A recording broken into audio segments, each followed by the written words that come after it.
warahmatullahi wabarakatuh. Innal hamdalillah, shalatu wassalamu ala Rasulillah. Asyhadu an la ilaha illallah wahdahu la syarika lah wa asyhadu anna Muhammadan abduhu wa rasuluh sallallahu alaihi wasallam la nabiyya ba'da. Amma ba'du, yang sama-sama terhormati Bapak Kapolres Kabupaten Tanah, Bapak Nur Ihsan Dwi Setia SH SIP MIK beserta rombongan. Kemudian yang kita hormati Bapak-bapak dan ibu-ibu pengurus Masjid Nurul Falah, angku-angku nini mama alim ulama, buya-buya kita, ibu-ibu pondok anwar, adik-adik, saudara-saudara, umumnya jamaah fardu subuh Masjid Nurul Falah 5 kaum di Balai Jumat. Pertama, kita bersyukur kepada Allah. Alhamdulillah, pada pagi hari ini dengan izin Allah Subhanahu wa taala kita mendapat suatu penghargaan di mana pagi ini kita dapat bersilaturahmi, bertatap muka dengan bapak-bapak kita Polres Tanah, dengan Bapak Kapolres kita Pak Nur Ihsan. Mudah-mudahan Allah Subhanahu wa taala akan selalu memberikan taufik dan hidayahnya kepada kita bersama jemaah dan warga Balai Jumat pada umumnya, kaum muslimin dan kaum muslimat. Kemudian kita berselawat kepada Nabi kita Muhammad Rasulullah Sallallahu Alaihi Wasallam. Kami dari pengurus masjid, Pak Kapolres dan jamaah serta warga Balai Jumat mengucapkan terima kasih yang setinggi-tingginya atas kehadiran Bapak dan rombongan di masjid kami ini, dan kami merasa bersyukur kepada Allah demi dapat pencerahan dan dapat informasi-informasi bagaimana keadaan dan perkembangan bangsa dan khususnya di Kabupaten Tanah ini. Juga kita akan mendapat kajian dan tausiah dari Ustaz kita, Ustaz Nur Ihsan Dwi Setia SH SIP MIK. Ya. Jadi buat kita Ustaz, alhamdulillah Bapak dan Ibu, mudah-mudahan tanah datar ke depan akan semakin aman, akan semakin aman dan tentram jika terwujudlah masyarakat badatun thayyibatun walaupun ghafur. Itu aja dan kami mewakili pengurus Pak. Terima kasih dan kami mohon maaf sekiranya penyambutan dan tadi kami tidak dapat sesuatu pada depannya. Mari kita mulai dengan bersama-sama membaca basmalah. Bismillahirrahmanirrahim. Kepada Bapak Kapolres kami persilakan dengan silakan.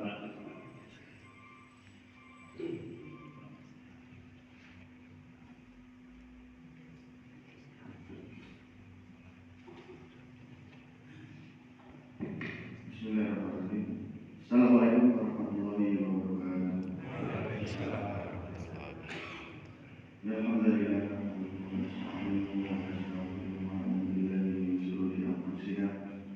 Wa min sayyi'ati a'malina man yahdihillahu fala mudilla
sebenarnya apa yang terjadi hari ini kepada kita, kepada terutama anak muda kita.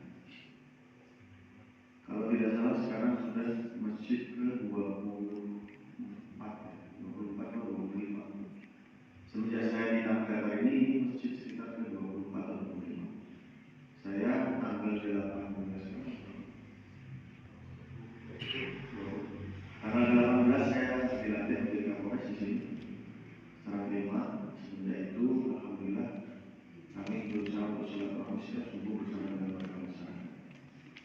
Karena kalau silaturahminya sama orang beriman itu enak.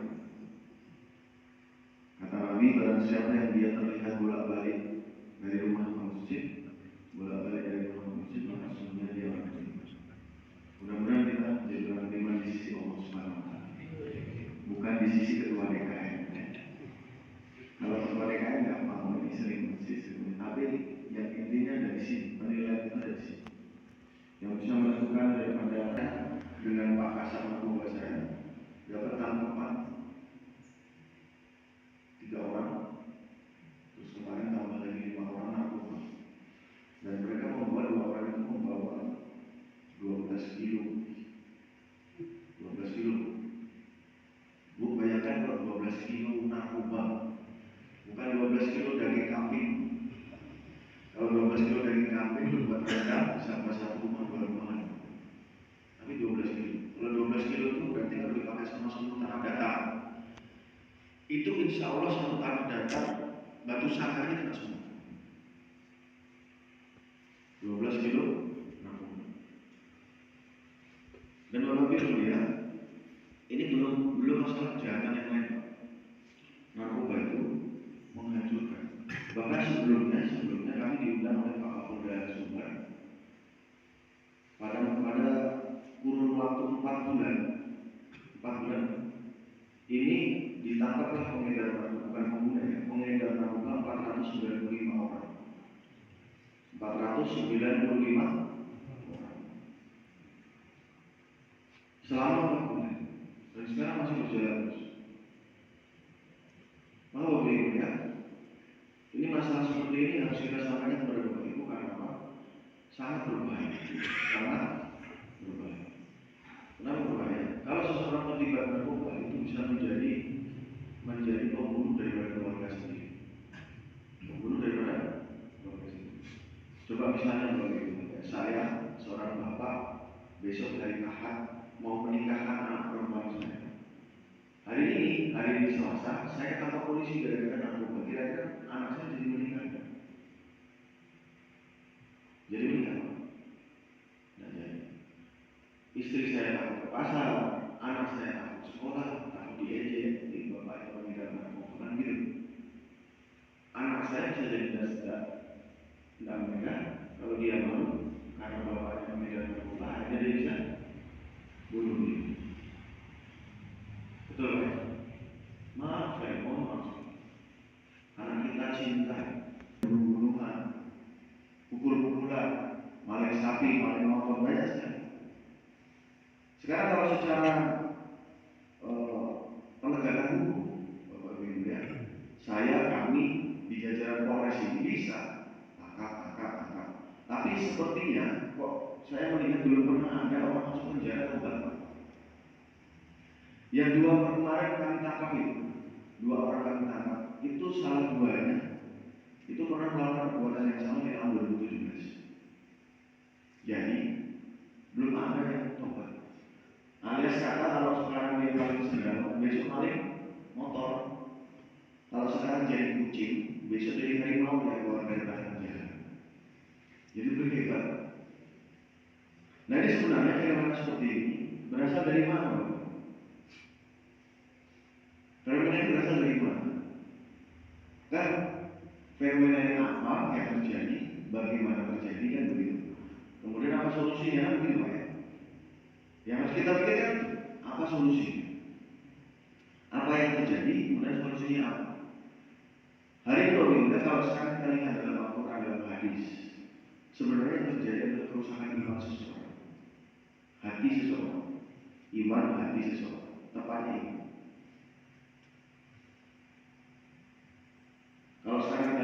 fenomena. Kenapa? Karena orang tidak lagi beriman secara betul kepada Allah Subhanahu wa taala. Dalam satu ayat Al-Quran disebutkan bahwa la fatahna alaihim barakatin minas sama biwala. Kalau seandainya penduduk dalam satu RT, penduduk dalam satu negara, penduduk dalam satu kecamatan, penduduk dalam satu kabupaten yang beriman dan bertakwa kepada Allah Subhanahu wa taala, maka Allah Taala akan turunkan keberkahan dari atas dan keberkahan dari bawah. Pertanyaannya sekarang, kenapa yang dari atas hujannya jadi galon, anginnya jadi angin ribut, yang dari bawah yang bergerak-gerak jadi longsor, bergerak-gerak jadi gempa bumi, belum lagi yang bawah kenakalan remaja, anak bunuh bapak menikah dengan anak kandungnya sendiri, LGBT, narkoba, minuman keras, judo, judi online, judi konvensional, kenakalan anak-anak, narkoba tadi. Kenapa terjadi seperti itu? Tidak berkah.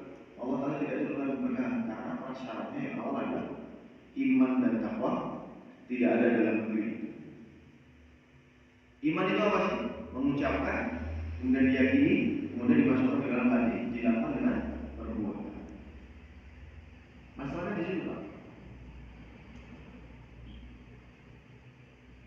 Nah sekarang, kalau boleh kita lihat, tanda-tandanya kan sudah ada.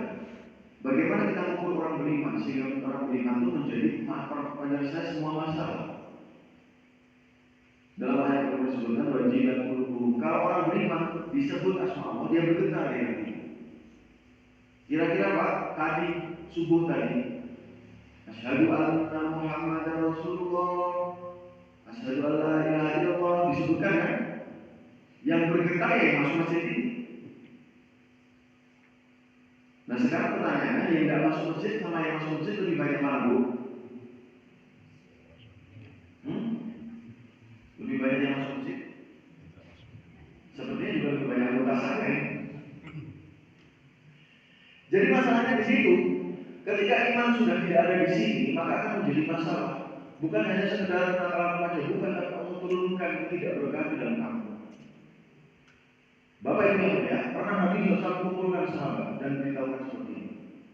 Wahai sahabatku, kalau seandainya kalian mengambil baru, kemudian kalian bawa istri ke dalam kamar, kemudian kamu keluar sebentar untuk mengambil air minum atau apa, kemudian kamu masuk ke dalam kamar kembali, dan kamu telah dapati ada seorang laki-laki di atas perut istri, apa yang kamu kerjakan? Halo Pak, apa yang Bapak kerjakan? Kata Nabi, kalau seandainya kamu bawa istri kamu ke dalam kamar, kemudian kamu keluar sebentar mengambil air minum, kemudian kamu masuk lagi ke dalam kamar kembali, dan kamu telah dapati di atas perut istrimu ada laki-laki, apa yang Bapak kerjakan? Istighfar. Begitu. Nah, sahabat mengatakan ya Rasul langsung cabut pedang. Saya akan menggalainya. Betul kan? Kata Nabi, begitulah Allah. Kalau seharusnya Allah di dalam hati kamu, tetapi kau keluarkan Allah dari dalam hati, maka sesungguhnya Allah marah. Jadi kalau itu batu yang berdiri-berdiri itu bukan karena dia berdiri sedih, tapi karena jangan-jangan Allah marah kepada kita. Situasi yang tidak berkah seperti ini, jangan-jangan Allah marah kepada kita. Itu yang terjadi. Saya gambarkan beberapa yang ini. Mohon maaf kalau ada bapak yang punya ibu yang punya penyakit stroke. Penyakit stroke itu karena gangguan peredaran darahnya yang mampat, pembuluh darahnya mampat. Betul Pak ya? Pembuluh darahnya ada yang tersumbat. Saya tanya sekarang, apakah kalau orang seperti itu bisa lari di 2 mata 12 putaran Bu? Tidak bisa. Apakah boleh makan rendang 1 kali 3 kali? Boleh makan lamang tape? Boleh? 1 kali 3 kali? Udah mikir-mikir. Karena takut pembuluh darahnya menutup sehingga terjadi stroke. Bapak yang mulia, karena Nabi, masjid adalah jantungnya kamu. Masjid adalah jantungnya kamu. Apa darahnya? Darahnya jemaah. Apa pembuluh darahnya? Pembuluh darahnya adalah jalan-jalan yang Bapak lalui ketika sholat. Rumah, masjid, rumah, masjid, rumah, masjid.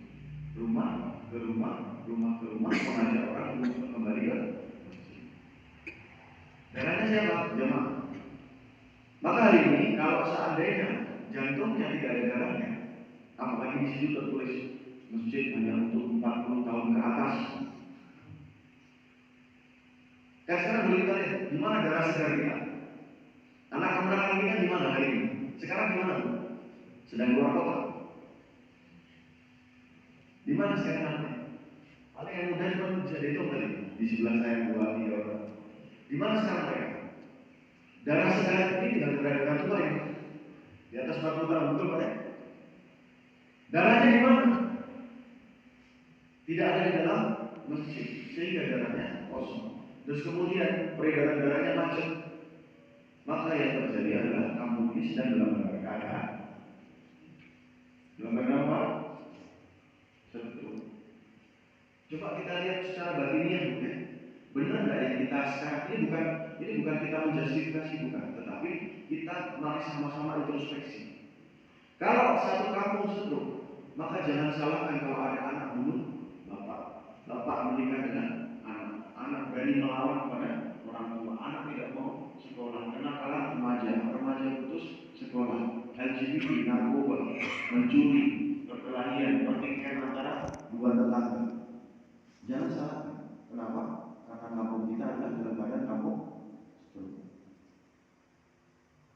Rela nggak kalau kampungnya setruk? Bu, rela nggak kalau kampungnya setruk? Mbak, rela nggak kalau kampungnya setruk? Sekarang fenomenanya sudah dapat. Maka Bapak Ibu ya, solusinya adalah bagaimana setiap kita menjadikan kampung menjadi kampung sehat, tidak setruk. Caranya bagaimana? Kembalikan aliran darahnya, kembalikan orang ke dalam masjid. Maka kami bersama-sama Bapak Ibu yang mulia, bagaimana kita mengambil judul besar, kembali ke surau kami. Kira-kira Bu, kira-kira Pak, kalau masjid ini sholat subuhnya sudah seperti sholat Jumat, ya Bu, atau kalau nggak sholat hari raya Idul Adha. Kalau Idul Fitri banyak yang pulang kampung, tapi kalau sholat hari raya Idul Adha, insya Allah itu penduduk asli. Betul Pak ya? Karena mau bagi-bagi dari kan paling senang bagi-bagi. Seperti kemarin saya di sini ada bagi-bagi sayur ya, ramai kan. Daging kurban juga ramai.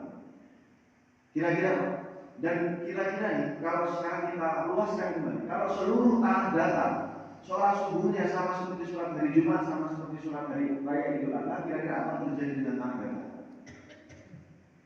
Apa yang terjadi Pak? Keberkahan akan turun. Muncullah pemimpin-pemimpin yang adil.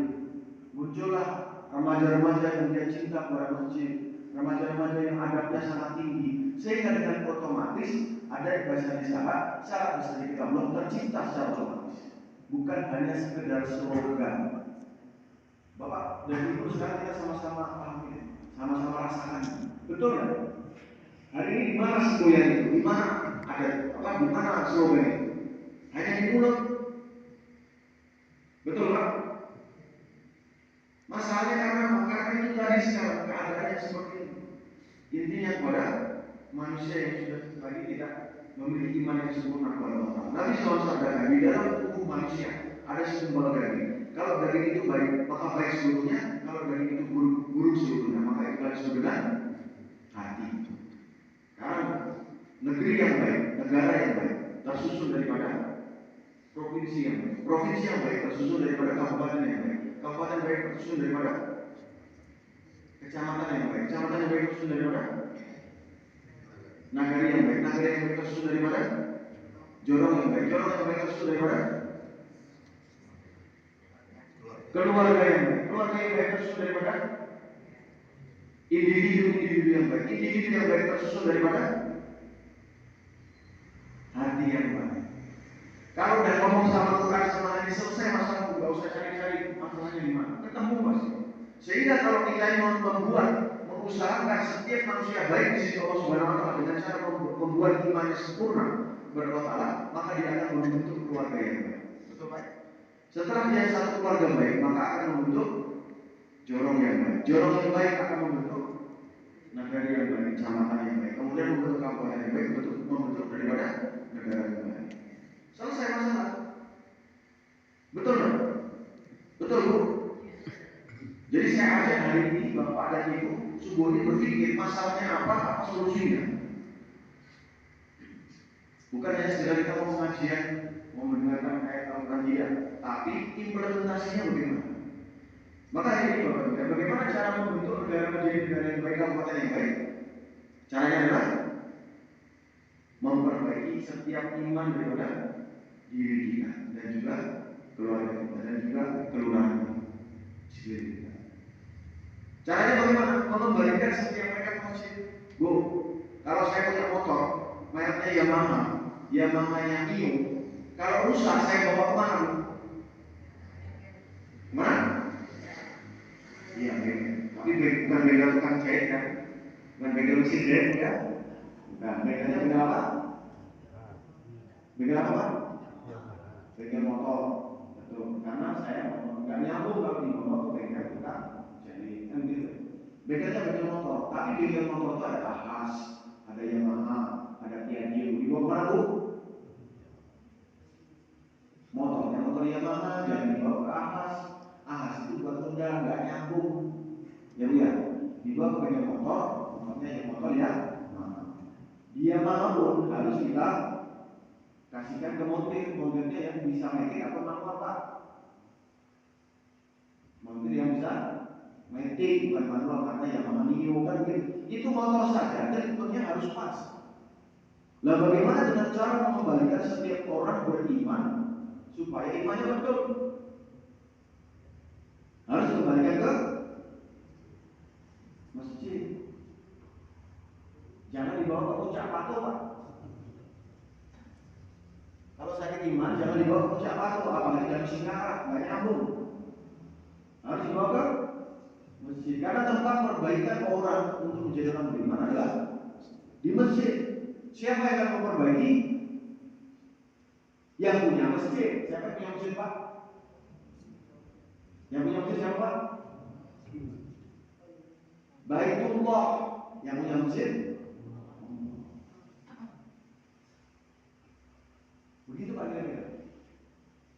Karena kursi yang rusak tidak bisa diperbaiki oleh kursi yang baik. Kursi yang rusak diperbaiki oleh tukang kursi. Siapa yang memperbaiki orang? Bukan Pak Camat, bukan Pak Joro, bukan Ketua DKM, tetapi kita ini buatan Allah. Di mana rumahnya Allah? Di masjid. Selesai masalah. Ada nggak sekarang Pak penjahat sholat subuh Pak? Ada Pak? Penjahat sholat subuh? Saya pikir nggak ada. Itulah karena kenapa dia tidak sholat, akhirnya dia melakukan kejahatan. Apa kata kuncinya? Inna sholata tanha anil fahsya'i wal munkar. Kenapa nggak ditunaikan? Kalau bapak semuanya, ibu semuanya tarik orang ke dalam masjid, maka dengan bersendiri dan dia tidak akan berani melakukan kejahatan. Karena apa? Dia takut sempurna kepada Allah SWT. Selesai masalah. Dan akhirnya dia tidak lagi melakukan perbuatan melawan hukum ataupun perbuatan maksiat yang dilarang oleh Allah Subhanahu wa Ta'ala. Selesai masalah. Setuju Pak? Pak setuju Pak? Setujunya tuh begini, yakin apa enggak? Jadi caranya menyelesaikan semua keadaan adalah dengan mengembalikan setiap orang kembali ke masjid. Pak, itu kan tanggung jawab ketua DKM Pak.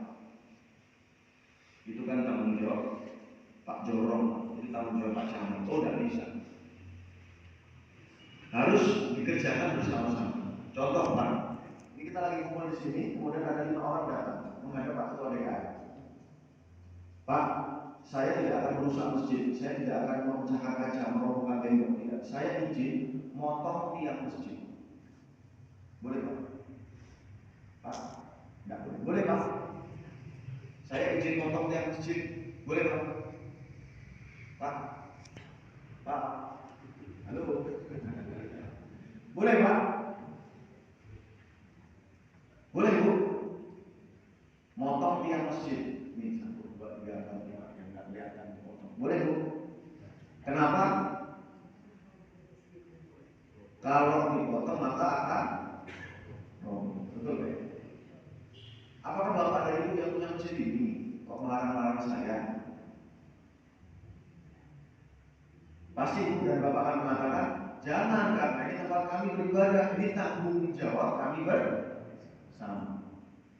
Sehingga pemahaman kami, kalau dia kamu potong, maka pasti masjidnya kan? Betul Pak ya? Sekarang Bu, dalam satu hadis dikatakan, barang siapa dia sholat, dia menegakkan tiang agama. Barang siapa dia tidak sholat, dia merobohkan tiang agama.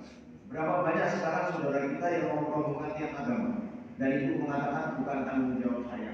Ini tanggung jawab Pak Ketua DKM, ini tanggung jawab Pak Jorong, ini tanggung jawab Bapak Ketua KAN, tanggung jawab Bapak Wali Negara. Begitu? Itu mencerminkan ketidakpedulian kita, iman kita ini tidak sempurna di sisi Allah, karena tidak mau bertanggung jawab. Bapak Ibu kalau ada laki-laki tidak bertanggung jawab, mau? Bapak dapat, Ibu dapat laki-laki tidak bertanggung jawab, mau nggak? Tidak mau. Pasti carinya laki-laki yang bertanggung. Makanya bukan tugas siapa-siapa, tapi adalah tugasnya orang-orang beriman untuk mengembalikan dia tahu. Yang buta bukan mata tetapi hati. Seorang orang mendengar azan berkumandang tetapi sepertinya tidak mendengar. Yang tuli bukan telinga tetapi hati. Bapak Ibu yang mulia, kalau ada orang tuli sama orang buta duduk di tengah rel kereta api, apa yang Bapak Ibu kerjakan? Apa Bu? Menariknya, jangan ditarik. Begitu Bapak tarik dipukul gitu. Gimana Pak caranya Pak? Dikirimi WhatsApp? Atau diiming-imingi pakai apa itu? Barang-barang mewah menarik supaya pindah dari rel? Tidak bisa, karena dia buta dan tuli. Bagaimana cara terbaik? Datang ke sana, pegang tangannya, dielus-elus punggungnya, diangkat pelan-pelan, kemudian dipin. Itu cara terbaik. Kalau dikirim WhatsApp, apa dikasih toa? Awas pinggir Mas, jangan main di situ, sebentar lagi kereta mau lewat. Atau ditepok-tepok, dibegininya. Tidak akan bisa karena tuli dan buta. Cara terbaik itu. Bapak Ibu ya, hari ini sekarang warga kita, saudara kita tidak muslim sepertinya buta, tetapi yang buta adalah hati. Tidak mendengar azan sepertinya hati, bukan tuli tapi yang tuli adalah hati. Cara terbaiknya bagaimana? Door to door. Kita berjalan sebagaimana salesnya Allah Subhanahu wa taala. Datangi mereka rumah ke rumah. Ajak mereka masuk ke dalam masjid ketika azan berkumandang. Itu solusi terbaik. Dan itu adalah yang dikerjakan oleh Rasulullah Shallallahu Alaihi Wasallam. Datang satu persatu, datang dari hati ke hati, datang dari lorong ke lorong, datang dari rumah ke rumah, ajak mereka masuk ke dalam masjid. Maka permasalahan akan selesai. Kenapa? Karena yang mau perbaiki nanti Allah Subhanahu Wa Taala. Kuncinya kalau yang pertama kerjakan. Kenapa harus dikerjakan? Karena kalau tidak kita kerjakan, maka umat ini tidak akan berubah. Kalau tidak dikerjakan, umat tidak akan berubah. Apa bukti sejarahnya? Dulu zaman jahiliyah. Ibu kenal zaman jahiliyah? Bukan zaman Ibrahim. Zaman jahiliyah. Jahil itu tahu tapi sengaja. Nih anak jahil, ada tembok putih dicoret-coret sama pilot. Kalau ditanya deh, kamu tahu nggak ini tembok putih? Harusnya kamu tahu nggak kalau ini tidak boleh dicoret-coret? Dia bilang tahu, tapi sengaja dia coret. Itu namanya jahil. Ada kata adik, nggak suka digoda-goda, kepalanya nggak suka digini-gini, betul kan? Tapi digini-gini, akhirnya mampu tekan. Kalau ditanya nih, kamu tahu nggak kalau kepala nggak boleh digini? Dia bilang tahu. Jadi zaman jahiliyah itu tahu tetapi sengaja nih. Dulu zaman jahiliyah ada satu Ka'bah. Sudah ada itu Ka'bah buatan Nabi Ibrahim alaihissalam. Mereka yakin, mereka tahu ada Tuhan satu di atas langit, tetapi mereka membuat 360 Tuhan di sekitar Ka'bah. Setelah mereka tawaf kepada Ka'bah, mereka tawaf kepada berhala-berhala di sekitar Ka'bah sebanyak 360 berhala. Kalau ditanya mereka tahu ada Tuhan yang satu di atas langit, tahu. Jadi zaman jahiliyah itu bukan zaman kebodohan, tetapi tahu, tetapi sengaja melanggar. Itu zaman jahiliyah.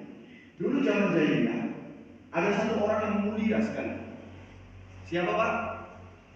Di tengah-tengah umat yang sedang jahil, ada satu orang yang mulia di sisi Allah Ta'ala. Siapa? Baginda Nabi Muhammad SAW, umur 0 sampai umur 40 tahun.